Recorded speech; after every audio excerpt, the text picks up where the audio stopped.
Welcome to Covered in Pet Hair, a boozy show for pet lovers on Pet Life Radio.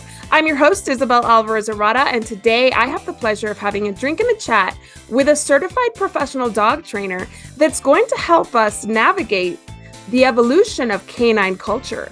Welcome back to Covered in Pet Hair. I'm your host, Isabel Alvarez-Arrada, and today I have the pleasure of having a drink and a chat with a pet parent, a dog trainer, a behavior consultant. She's a researcher, an entrepreneur, an adventure seeker, a coffee lover, a tea drinker, and a world traveler.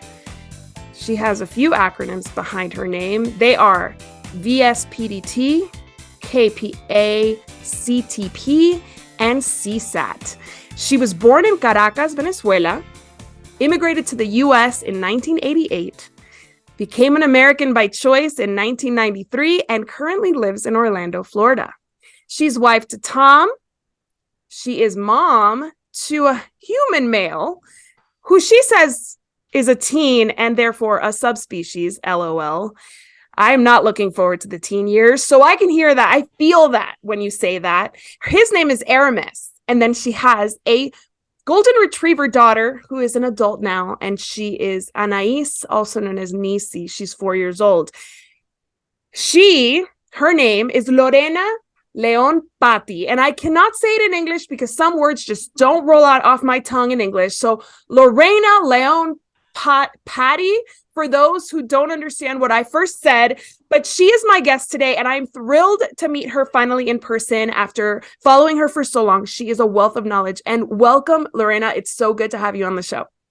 Oh, thank you so much. I'm so happy to be here. I cannot wait to just kind of hear about your evolution as a dog trainer and dig into the current state of affairs in dog training. But before we do that, I want to introduce our drinking game today. So anybody participating in our drinking game at home, anytime you hear this word, make sure you take a drink of whatever you're enjoying, but please be over 21 in the US, never drink and drive, and always drink responsibly. What's the drinking age in Venezuela? Legally, it's 18. 18, but everybody drinks Pryor. They don't really enforce it. Basically, if you're old enough to ask for it, you're old enough to drink it. I'm not letting my kids go to Venezuela anytime soon, even though I'm sure they would have a blast. So, I grew up in Ecuador and you're from Venezuela. So I think a lot of what we're going to share today is probably pretty similar, being that we are Latinas. And I recently did a show on... I did a show with Ayoka Bubar where we talked about diversity or the lack thereof in the pet industry. So I'm thrilled that we got two Latinas together. Oh, this is fantastic. And that one thing that's been a more recent development in my professional life is that I was just appointed the chairperson of the inclusivity division of the Pet Professional Guild. So wonderful. Yes, that's huge. Yes. Congratulations. I don't speak about the Pet Professional Guild enough. They are a wonderful organization that whenever somebody asks me if I can recommend a dog trainer, I always send them that way because it's such a great organization, all positive based, excellent resources there. So congratulations. And I'm sure you will do an amazing job representing all of us and making sure that you reach so many more, That is the plan. Yeah, so many more people of color and underrepresented groups. So I want to know what you're drinking tonight, since we are this is our first happy hour together. Yes, it is. So I'm keeping it pretty simple. It's so I am drinking Dark Horse. Yes, this is actually my go-to. It's really good. And then I kind of stole this from my husband, but I figured this was it's a solo cup, but it's got a nice. I can't adult today. Don't make me. I love that. I had to adult all day today and all week this week, and I just got back from the Texas Pet Sitters Conference that I emceed. My husband immediately left on work travel, so I am having a boozy coffee with rum in it in honor of your native Venezuela. Is that kind of like the go-to over there, rum drinks? Yes, absolutely. That is the way to go there. Yes. Is there a favorite rum drink that you enjoy that's purely Venezuelan? No, it's not purely Venezuelan, but it's very, very popular down there. Probably popular throughout Latin America. It's a Cuba Libre, which is rum and Coke. And I love Cuba Libre. Yeah, and the translation for that, of course, it's a free Cuba. Yeah, and with the way that things have developed down in Venezuela, it probably could be called Venezuela Libre as well. Agreed. And Ecuador is going in the same direction. So free Latin America. So cheers to you and to us having so much in common. I'm so excited to finally meet you in person. Well, virtually and in person. Yes, exactly. Thank you. Well, you have a long history in the dog training industry, which a lot of people are just kind of discovering now because of social media and TikTok and stuff. But dog training has been around for a very long time. And I am going to invite you to play a game so that we can kind of learn just how long things have been going on. And I welcome you to add any tidbits to this because I got all of this trivia from Wikipedia. And we all know that Wikipedia is, it's contributor based. So I'm sure there's stuff that's missing or stuff that can be corrected. So are you ready to play? I am so ready. Bring it. All right. This is called Dog Training in History. And my first question is, around 127 to 116 BC, a Roman farmer documented advice on how to raise and train puppies for herding livestock. True or false? I'm going to say true. I would not be surprised. That is true. And in that time, the value of early training was already recognized. True or false?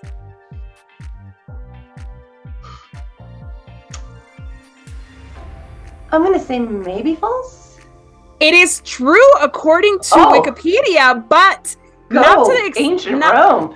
Yeah, exactly. So not to the extent that we're going to discuss, but somehow they understood that the earlier you kind of worked on this herding dog, the better its performance would be. This one's really funny just because this title is excruciatingly long, so bear with me. A book called... Listen to this, a book called Dog Breaking, the most expeditious, certain, and easy method, whether great excellence or only mediocrity be required, with odds and ends for those who love the dog and the gun, was published in 1848. True or false? I don't think that you could have contrived that title, so I'm going to say it's true. Exactly. Some things are just beyond imagination, and that is true. It was published in 1848, and the author was W.N. Hutchinson. Have you ever heard of him in your studies? I have not. Quite honestly. I didn't do much digging because it's been a minute. So 1848, I'm not really going to, rely on their science. Right?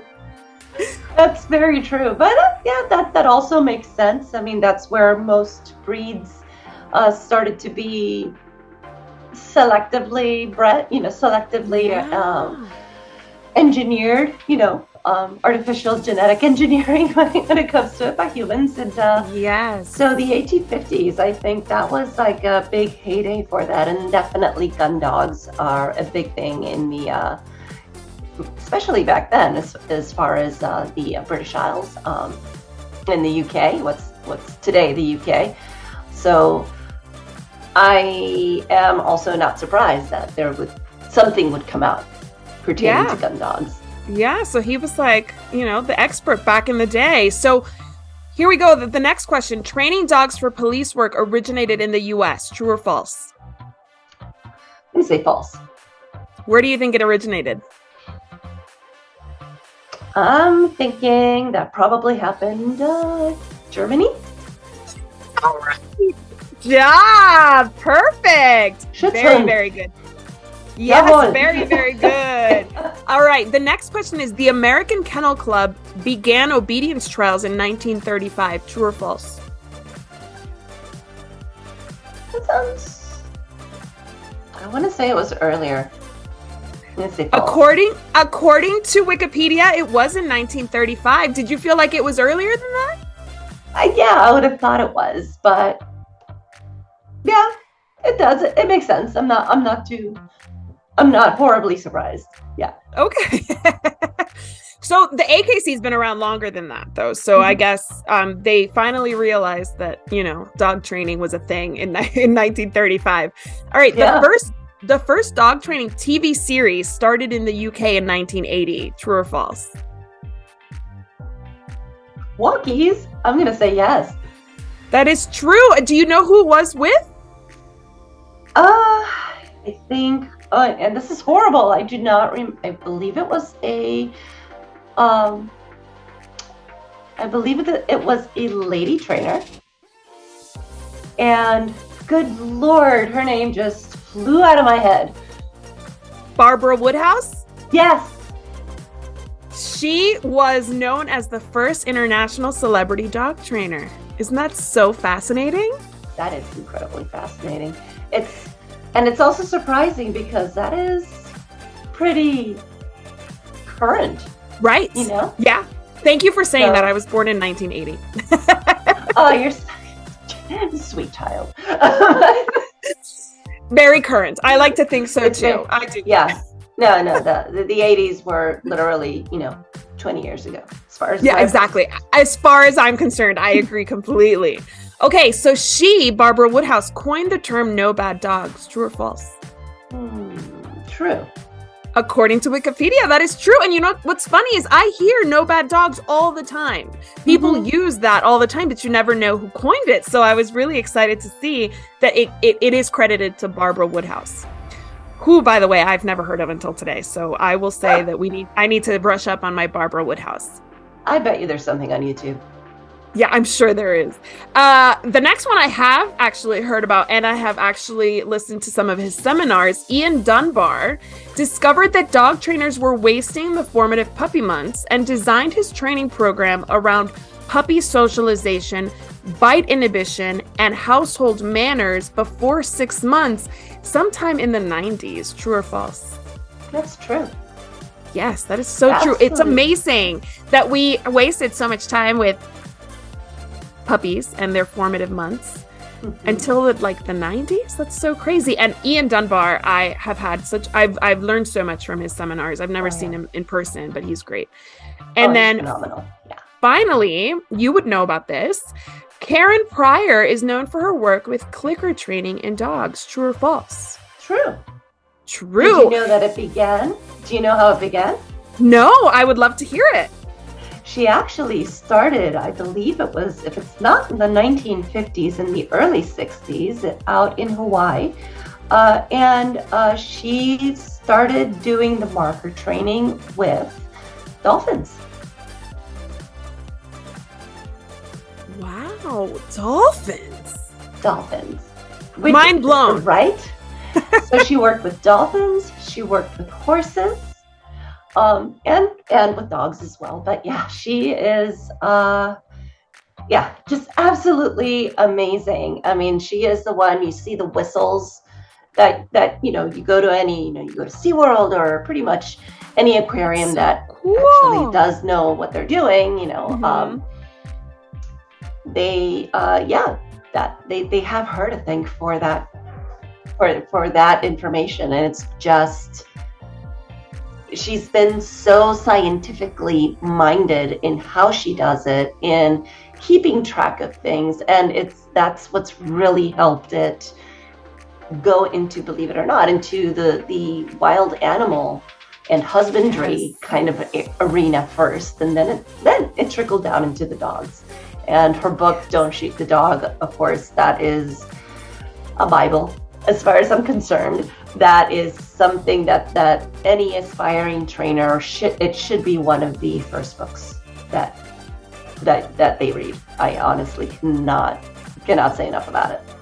That is amazing. I actually am in the process of taking a Karen Pryor course, and it starts the clicker background with videos of somebody training, was it hyenas? Or some wild animal, to come in and get their meds, like their shots or their meds that they needed with the clicker. And it was so fascinating to watch because these are, wild animals. So obviously pets that we can have in our home are probably easier to train because they're already more open to these techniques. So I want to know about you. How did you get into dog training? I started out completely far away from the pet industry, quite honestly. My background is I have a Bachelor of Science in Electrical Engineering, and I have a Master of Science in Aeronautical Science. Wow! Yeah. So, totally technical. going with hard science, what they call it, hard sciences. That's hilarious. And so totally techie, loving, I still do love that technology. But I've always had a soft spot for as long as I remember for dogs, completely. I wasn't allowed to have dogs growing up. So when Tom and I first got married and bought our house, then at that point it was okay. Yeah, it is time. I definitely want this. And I went to our veterinarian. Veterinarians really are like the first line of defense. I really do believe that when it comes to your regular pet parent wondering, where do I go to train my dog? Well, my vet must know, and so they did refer me to a wonderful trainer who was actually using science-backed training. Wow. And just hearing her speak, I just got hooked. I started reading books on my own. This was back in 1998. So even the Association of Pet Dog Trainers back then was not, it wasn't really a thing. Or no, I'm sorry, it was a thing, just not for that long, quite honestly. So fast forward a few years, dog training is like my hobby. I am literally devouring dog behavior books, anything I could get my hands on. I was lucky enough by Providence, found out Suzanne Clothier's book, Bones Would Rain from the Sky, which it's an entertaining read, but holy cow, it will put you in the right mind frame when it comes to relationships with our pets. That one, The Other End of the Leash by Patricia McConnell, PhD. Of course, that's another fantastic, super easy read, but life-changing, absolutely. And I started noticing that I'm becoming like the expert in dogs in my friend circle. They're coming to me with all sorts of questions, and I'm loving it. I'm loving talking about them.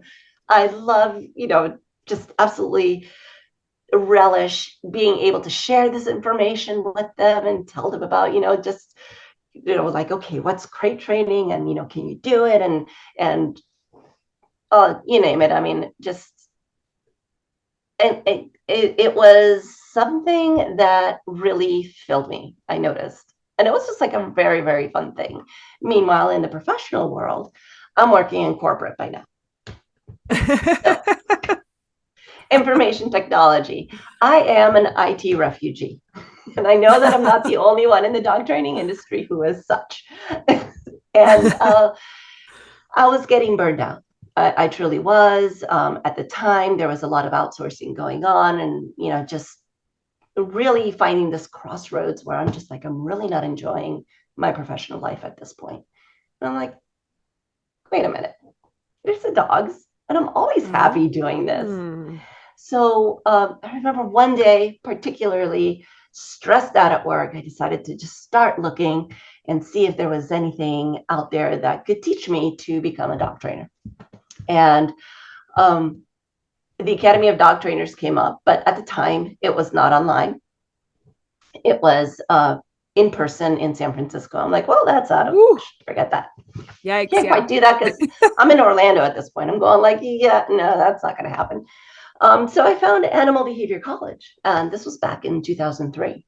And so it was a good start. It was a really, really good start. Now, the clincher for me, though, to be quite honest, was the fact that the mentor that was assigned to me was an animal keeper at Disney's Animal Kingdom. Wow. And I would say that what I learned from her completely shaped my future path. So, hi, Christy, if you're listening. Oh my gosh, how lucky. I mean, people would like kill or die for an opportunity like that. That's so amazing. And Animal Behavior College put you in touch with her? Yeah. Wow. So she must have signed up as a mentor, kind of like a little side hustle type thing. Right. So we were working with shelter dogs and, just putting the, into practice what what the coursework had laid out. I mentioned you have 3 acronyms behind your Yes. name. Can you tell us what those all stand for, please? Okay. So the first one that I told you about was VSPDT. That is Victoria Stilwell Positively Dog Trainer. And we're a team that has been handpicked by Victoria. She obviously gets a lot of mail, a lot of, requests for help. And there's only one of her. She can't really, kind of clone and go in different places. Yes. So she decided to create VSPDT to gather trainers that she knew were using science, not just science backed, but science approved, evidence-based training approaches that focused on gentle, dog-friendly training. So that would avoid the use of anything that would be painful or intimidating, or use any kind of bullying on dogs. Right. And of course, she's putting her name to it. So she's making darn well sure that the people that are representing her are in alignment with this. And it's just an amazing community of trainers. So that's one of them. It was a 6-month application process, quite honestly. I mean, really, really dove in deep. Then we flew out to Atlanta, and we spent a whole weekend actually with her. And she wanted to see, all right, show me what you got. Right. And I remember with me, we were at the Atlanta SPCA. She grabbed a little puppy and just handed the puppy over to me. She's, go on, let's see what you can do. And it was just like, she just wanted to see us doing what we were doing. Okay. And so 2 things. I just want people to know that is not her course. That's separate. No, separate. You guys from the Victoria Stilwell Academy. Right. You all are selected to act as mentors many times to the people who are taking that course, right? Which I am, actually. I am a faculty advisor, yes. Yes. Okay. So I don't want people to think like, oh, she signed up for a course and got a certification. No, she was handpicked. No. This is completely different. Yes. This was a show me what you got. Exactly. This is so that she can work amongst the faculty, the trainers that train those people who sign up for the certification course. And also, I want to know, what did you teach the puppy? More than anything, it was just getting the puppy to first feel safe with me and to start to focus on me. And this little dude was just all over the place. I mean, he was just like somebody just wound him up. And he wasn't really responding to treats. So I'm like, tennis ball. Okay. So I started doing the tennis ball thing with him and started bouncing tennis ball. And that's what, decided to, that's the first line of communication that we established with that particular little puppy. And so just started teaching him little things like, just like sitting and just being able to make eye contact, started doing that. And, it was really, I was very grateful that it was a tennis ball and not something a lot more obscure because I was under pressure at this point. Yes, gosh, especially with a dog that's in like a kennel or shelter environment who's already heightened, and now you're like competing with all that emotion. Oh my goodness. Okay, so the next one was KPA CTP.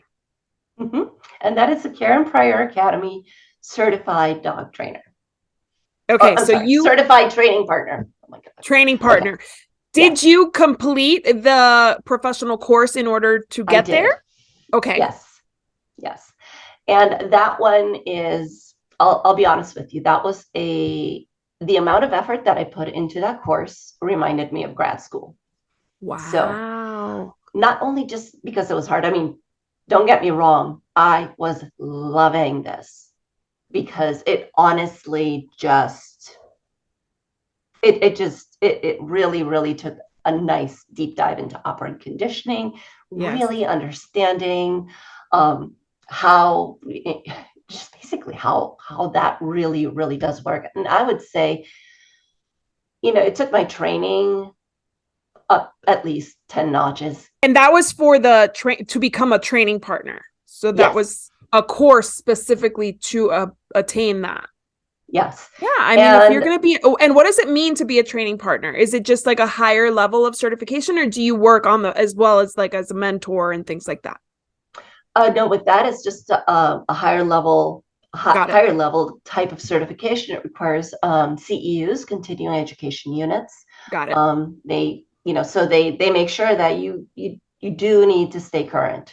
So if you want to maintain that certification, at the very least, you have to be absolutely current with all of that. So that's another thing that I absolutely love, because being a learning type person myself, it just gives me an excuse like, oh darn, gotta go watch another webinar, or watch Flickr Expo Live, or oh darn, I guess I'll go to DC.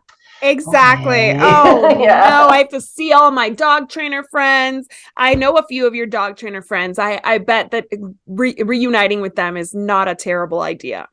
No, they're awesome. No, it isn't. It is. Yeah, it's awesome. It really I know. is. So Dale Ward, who was on the show, the author, she's a dog trainer and the author of Raising the Worst Dog Ever. So she is the one who introduced me to you and told me that you would be great on the show. So I'm so grateful to her. So shout out to Dale. We love you, girl. All right. So then the last one is CSAT, which honestly I've never heard of. I've heard of the other two. Tell me what CSAT means. And that is Certified Separation Anxiety Trainer. Got it. Okay. And who certifies you? It is with the organization with Lorena Demartini. Love her. She's been on the show too. Love her. Oh, good. She's just absolutely another one. There's so many heroes in this in this business, in this industry. I mean, really, really knowledgeable, empathetic, just generous people. I mean, the ones that truly, truly are, I mean, they are about, yes, let's get more education out. Okay. No, I'm not going to, I'm not filing a patent on my knowledge. Right. Well, I mean, sharing information makes everybody better. It elevates the industry and it helps pet parents. So I love when I see dog. I have no idea what you're talking about. There's no dog barking behind me. Anyway. Dog cameos, cat cameos are always welcome here.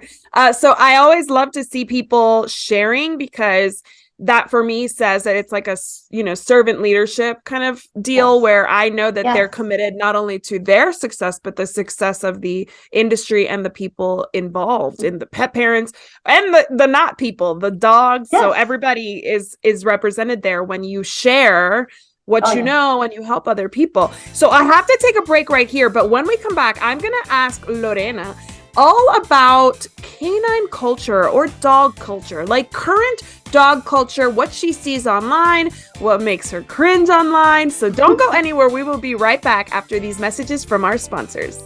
Welcome back to Covered in Pet Hair. I'm your host, Isabel Alvarez-Arrada, and today I'm speaking with Lorena León Patti. Lorena León Patti.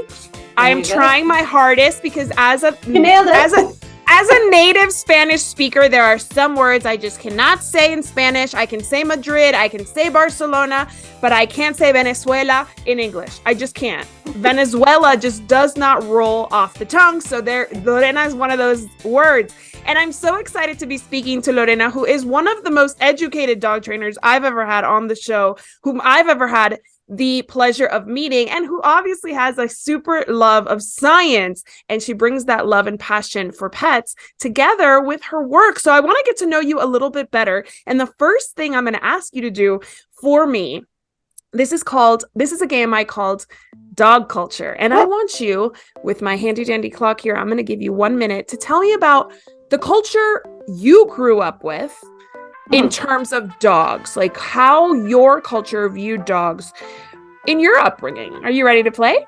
I am so ready to play. All right, here we go. 3, 2, 1. It's all yours. All right. So dogs, or perros in my case,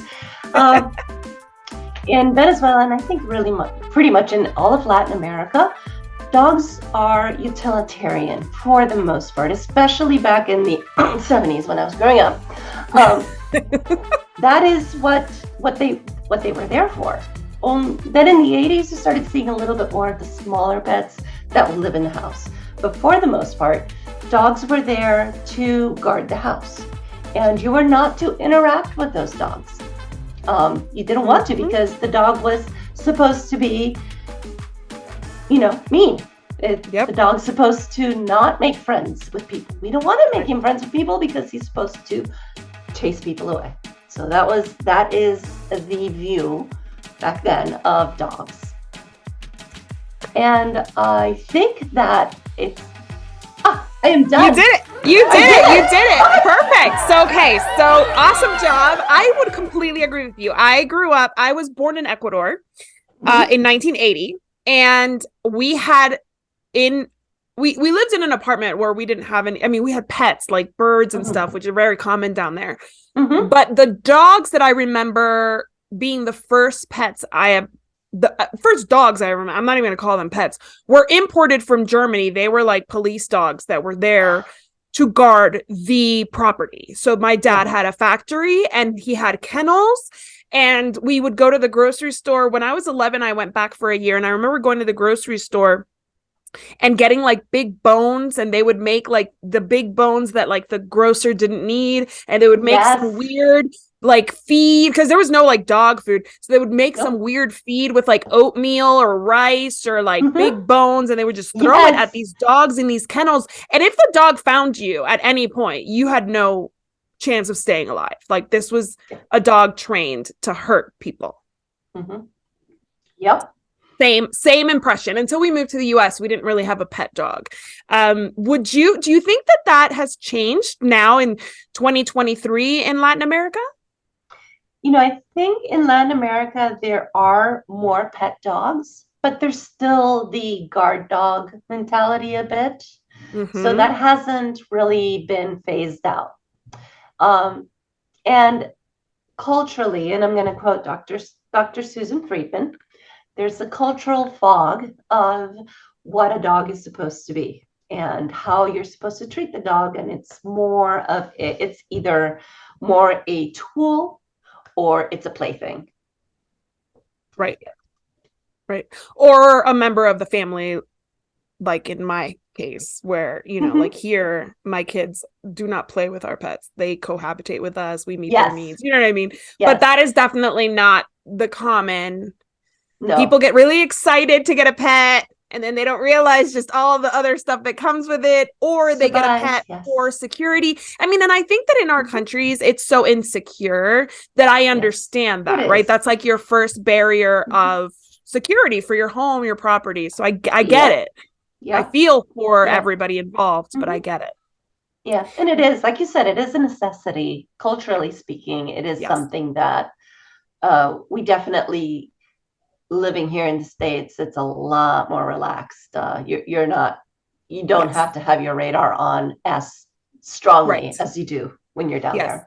Yeah. I think people don't realize that in at least, I can't speak for all Latin American countries, but in Ecuador, for example, like calling 911 isn't really reliable. I don't think we had any.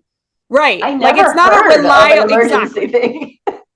So when people say cops here were to be avoided. They were just like, there's so much corruption that you don't rely on law enforcement, if it even exists in some places. So you kind of had to take that personal responsibility for your security, and the dog just ends up being one of those layers of security that you have for your family and your home, which a lot of people in the US speak like that because they think they can't rely on law enforcement. They think that they need to have an arsenal of weapons. There's culture there as well. Yes, exactly. But in Ecuador, I feel like that was the case for everybody. That was not it was not the it wasn't for certain groups, right? That is across the board. Correct. Yeah. So how would you describe dog culture today in the US specifically? It is a lot more varied. And I think that different communities have a different approach to dogs. So let's see. Let's start with the Hispanic and Latin community in the United States. I think you see a little bit more of the pets are family members. Mm-hmm. For many of them, though, they can also be accessories. There's a Yes. little bit of that. Mm-hmm. And there's still that view of the dog being a guard dog, but Mm-hmm. it's not as strong as when I was growing up in Venezuela. Good. Um, so that's definitely something that I can say about the Latin community. Um, I think here in the States, depending, I think that there's certain communities where dogs are more definitely seen Yes. overall as family members, Yes. which is so good to see. It's really, really cool to see that. And then there's other communities where it's a similar view to how Mm-hmm. they're viewed in Latin America. And it's Mm-hmm. also just historically, it can be something that, isn't necessarily, historically dogs weren't, Yeah.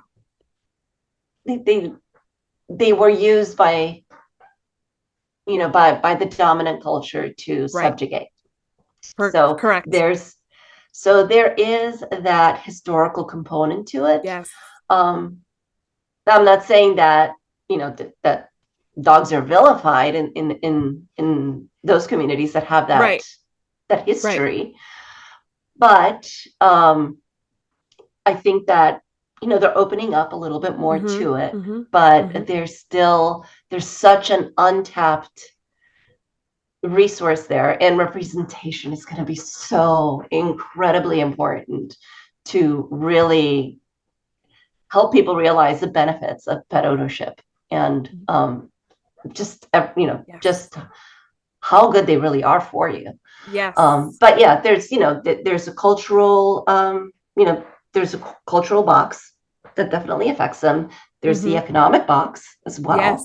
You know, Exactly. um, it is a privilege. It truly is a privilege to be able to have a pet that you can treat as another family member, because it's not cheap. It's not. I just got a cat and I'm like Yeah, $500 in. Like I'm $500 in on, nonsense, but like nonsense that protects my home from a kitten. You exactly. know what I mean? So it's not Yeah. nonsense. But yes, it is. It's a huge expense, even thinking like cats are easier. Well, not necessarily. I had all the stuff I needed for dogs. Now I'm getting a Mm-hmm. whole other species. So now I'm investing in everything else. And I'm so happy that you brought up the history, because there is a very, very good creator on Instagram whose name escapes me right now, who talks about race and dog ownership. And it's so eye-opening. And I will put her handle right here so that those who are listening, and I'll put it in the show notes, can learn more, because it truly is so eye-opening, like you said, that the dominant groups were using dogs against these non-dominant groups. And now there is that kind of historical generational trauma around dog ownership, which is obviously to be expected and understood. And when I interviewed Absolutely. Ayoka Bubar, we talked about statistics, and like only 30% of Black households in America have pets, and where everybody else, even Hispanics, are over 60%. So you're looking at this huge difference, and like as you said, the benefits of pet ownership, dog ownership, they're not being enjoyed by these communities. So I'm so happy that you mentioned that, because that's such a huge part of the culture of dogs.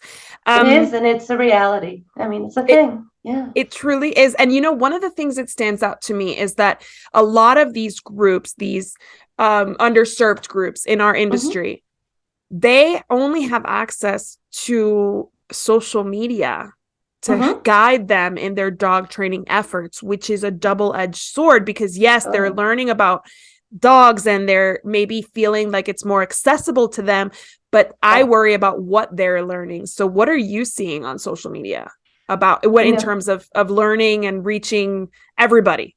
yeah. The thing about social media is that, just like the dog training industry, it's really not regulated. It's you can be, you can be out there and somebody can tell you that, Well, dogs actually came up from the middle of, from the center of the earth. They were living in the tunnels, and in the hollow earth. And then they came up and they wanted to first subjugate humans. I'm making this up, by the way. Yes, Anybody yes, yes, listening, of okay, course. Yeah. as I'm The going same along here. conspiracy theories that you hear that you're like, where did people come up with this? Exactly. And anybody can put that out there. And it's really a buyer beware type thing. You have to be so careful. It's not unlike, I'm sure that the medical profession, they're just like, Oh my I hate Dr. gosh. Google. I hate Dr. Google. Why are you doing this? Yes. That people finally go in and it's like, oh my God, you should have been here, 6 months ago, a year ago. Yeah, well, I Googled it and it said, yeah, blah, blah, blah, blah. And you're just like, kill me now. Exactly. So it's the same thing. And that's the thing, is that not only is social media and the internet at large unregulated as far as that information. Yep. Hello. Hot dog. I love to see a dog. I love to see a dog. And you can tell I'm wearing shorts underneath here. So anyway. Hi, baby doll. She's so beautiful. She is. Oh my gosh. I'm sorry to have interrupted you, but when there's a dog, okay. So as you were saying, social media is unregulated. Yes, agreed. And people can make whatever claims they want. Exactly. Now, then to add to that, the dog training, for dog trainers and even dog behavior consultants, that's also unregulated. At least here in the United States it is. Yes. And so anybody can call themselves a dog trainer or dog expert. And they even go as far as calling themselves behaviorists. It's not, there's no licensing that's required. Nobody's really keeping tabs. The FDA isn't like, making sure that things are on the up and up. So anybody can call themselves a dog trainer and anybody can put up anything that they want. And, the heartbreaking part of that is that there's a lot of advice currently that results in a dog whose behavior deteriorates. Correct. Following that advice. And that's what's worrying, because really at the crux of this is the welfare. We want the welfare of the dogs to be the best that it can be. And personally, and this is for me, and then also for, many of my colleagues, we kind of we hold ourselves to a bigger standard where we go and we get these certifications and, some certifications that are not affiliated with any one course or anything like that. There's the Pet Professional Guild has the PPAB, which, that's one of them. And there's also the CCPDT. That's also another, independent credential type thing. But nobody has to. Right. It's just the type of person, right? Like I would never call myself a dog trainer and work one-on-one and in behavior modification without certain credentials. But there are people who are like, I'm fine. I'll do it. Yeah, I'll do it. Like, it's just a matter of, I've seen the shows. Honestly, I would love to believe that some of these dog trainers have read the books and seen the shows, but I feel like they just say, I love dogs and I'm going to change this behavior. And you're like, can you try on my kids first so I can tell you if you're on the right track or not? Because it's just like parenting. People think it's a lot easier than it really is. And I feel like they do I was one of those, trust me. You do damage along the way, but they don't even understand it well enough to understand where they can really fail and, like you said, affect the welfare of the animal. So I have two more questions for you, because I could literally keep you here all day, but I'm not going to. So in terms of pet parents looking online and seeing these people claiming to be dog trainers, claiming to do all these things, showing videos of how they immediately changed the dog's behavior, what would you call red flags? Like, so that they can spot these red flags and say, okay, I'm not going to follow this dog trainer. I would say that a big red flag is if they say that they can have this dog fixed in X amount of time. Any guarantee, anybody who's guaranteeing the results of a particular behavior, that right there should give you pause. That is no different than going to a therapist, say that you have a phobia or you have some trauma, unresolved trauma, and they say, you know what, you come to me and in 2 weeks, it'll be like nothing ever happened. No therapist in their right mind who wants to keep their license would ever say something like that. Right. And it's really the same thing applies to dog training. Behavior is behavior across the board. It's constantly changing. It's constantly responding to things that are happening. I mean, you think about, today you might be a really relaxed person. Tomorrow, depending on what happens, you're going to be acting slightly different. It's that's what behavior is. So guarantees is something that immediately I would say definitely back away from. There are a couple of really, really good resources. There is there's an organization called AVSAB, AVSAB, which is the American Veterinary Society for Animal Behavior. And they put out a very, very detailed, very well explained position statement when it comes to training. Oh, cool. And these are actual veterinarians that have studied behavior. Right. There's also, of course, the American College of Veterinary Behavior. Think of it as board certified specialists. So they're veterinarians first, and then they have to do this extra stuff to become, and then they have to take a test. Yes. Yeah. I interviewed Dr. Chris Pockle, and I'm going to link the episode right here so that you can learn what it took for him to be able to call himself a veterinary behaviorist. Because people just walk around calling themselves behaviorists. And I always cringe. I'm like, if you're not a veterinarian, please don't use that. You know what I mean? Mm-hmm. Exactly. And that goes for, certified applied animal behaviors or associate certified applied animal behaviorists. These are people that have multiple degrees in this. I mean, this is something, those are the ones that are regulated. Those are the only ones that I am aware of that truly are regulated per se, as far as treating behavior in animals. But the American College of Veterinary Behaviorists also has the resources for pet parents that tells you what to look for in trainers. And that would be those two resources. That's where I would recommend anybody who's wondering, who do I go to? Who do I listen to? I mean, these are honestly super pros. Think of it that way. They're like the super pros. Yes. This is the Jedi Master Council.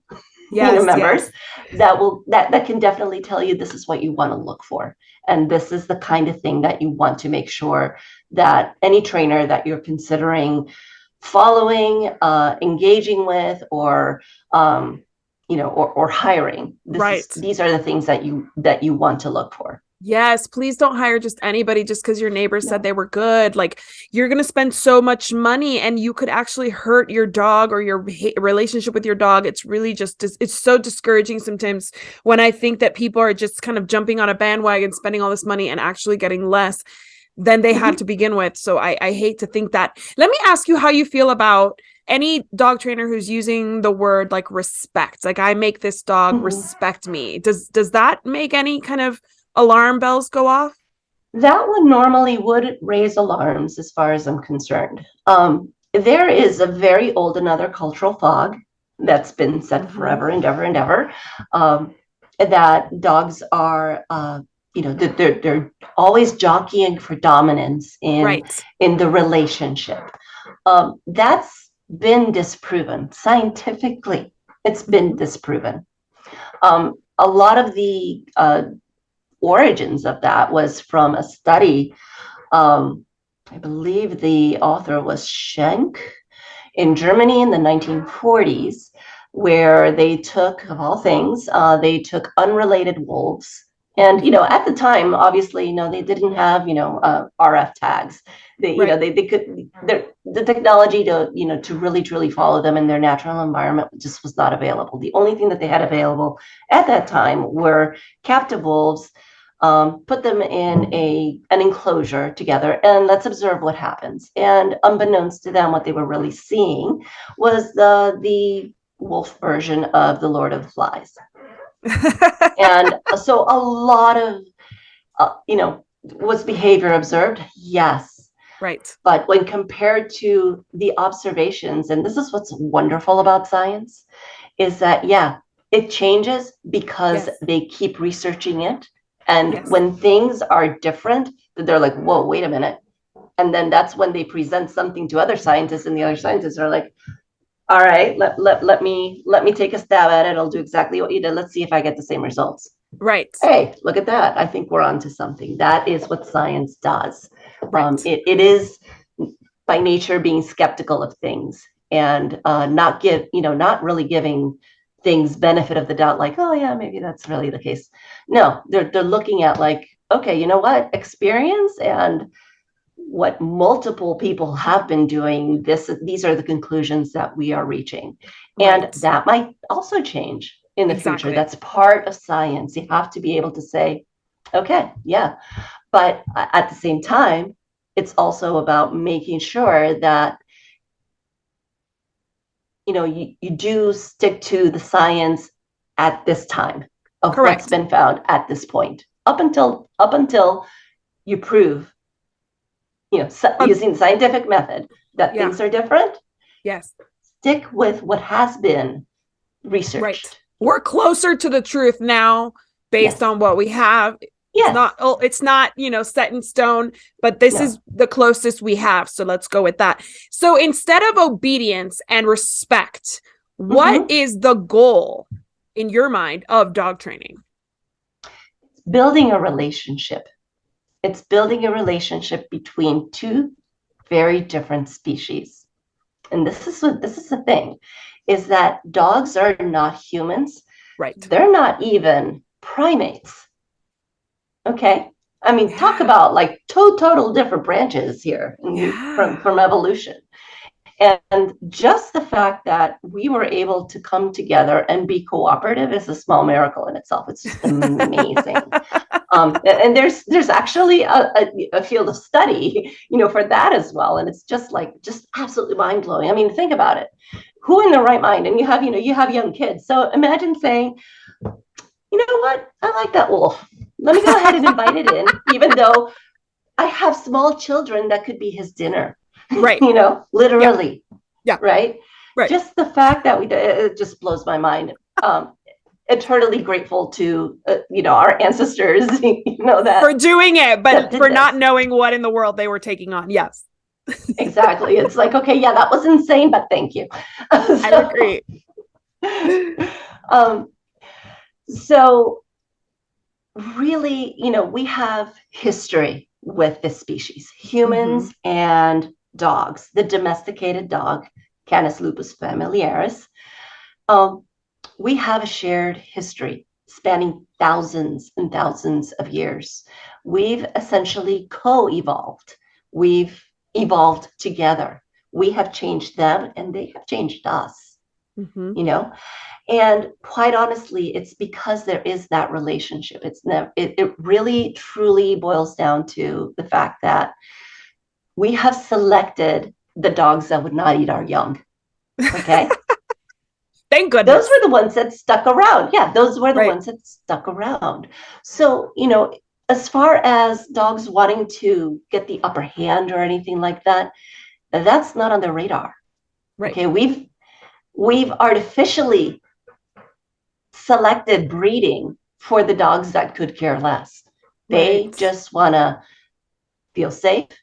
They want to have shelter, food, water, and they've actually evolved for companionship as well, which is like amazing too, if you really think about it, from that. So it isn't about jockeying for position. It isn't about the dog wanting to run the show, as it were. I think they're smarter than us. in that department. They're like, yeah, you guys can do that. That's cool. Yes. Yeah. It's like, we don't sweat the small stuff, right? Exactly. Yeah. It's like, you guys want to take charge? Have at it. Really, training is more than just telling your dog to be obedient. It's a way of guiding our dogs on how to live in our human world. And if you really think about it, it would be no different than if a very well-meaning, very kind family from Saturn decided to beam you up and take you over there, and exactly the kind of things that we would be wondering, like, is that a sofa? Could I lay on it? And if you're tired from that trip and you go lay on that sofa, and then they all start freaking out and you're like, oh my God, I don't know what's happening. Okay, I mean, these misunderstandings, yes, they're going to happen because they're dogs. They're not humans. I mean, think about it. It takes us a lifetime of knowing how to human, right? Right. So expecting them to come and just know everything is unrealistic at best. So training is about, you teach them the tricks, sit when I make that sound, like, down when I make that sound, whatever. But it's also teaching that communication between the two. And it's not just a one-way street. And this is really, really important. It's not about teaching the dog to respond to you. It's also teaching you to better understand your dog and respond to their needs, because they are completely dependent on you. Think about it. The majority of dogs can't even use the bathroom without one of us present. Right. Yeah, absolutely. I love that so much. On that note, I love the analogy about the family and Saturn. I think I'm going to use that from now on. So how does my audience learn more about you and all the amazing things you have to offer? Thank you for asking. The easiest way is to simply go to our website. It's www.waggers, WAGGERS, dog, DOG, works, WORKS.com. Perfect. Awesome. And do you do one-on-one virtual consultations? Will you take clients that way? Yes, I do. So, I can do it worldwide. Amazing. Thank you so much again. Yep. I just want to propose a toast to you for taking the time to have this awesome conversation with me. Thank you so much for sharing your knowledge. Cheers. Oh, thank you so much for having me. We got to do this again. We'll do it in Spanish next time. Oh my gosh, if you force me, I will do it. But I always say, like, these shows are so good. I really wish I could have the time to translate them, because I do feel like we're missing a whole world that could be benefiting from these conversations. I also want to propose a toast to my executive producer, Mark Winter. Thank you, Mark. And to our audience for joining us for these awesome conversations with these wonderful experts that I bring to you. I hand select my guests, and I am so happy that Lorena agreed to be here today. Here's to a life covered in pet hair, because there's no better way to live. Cheers. Cheers.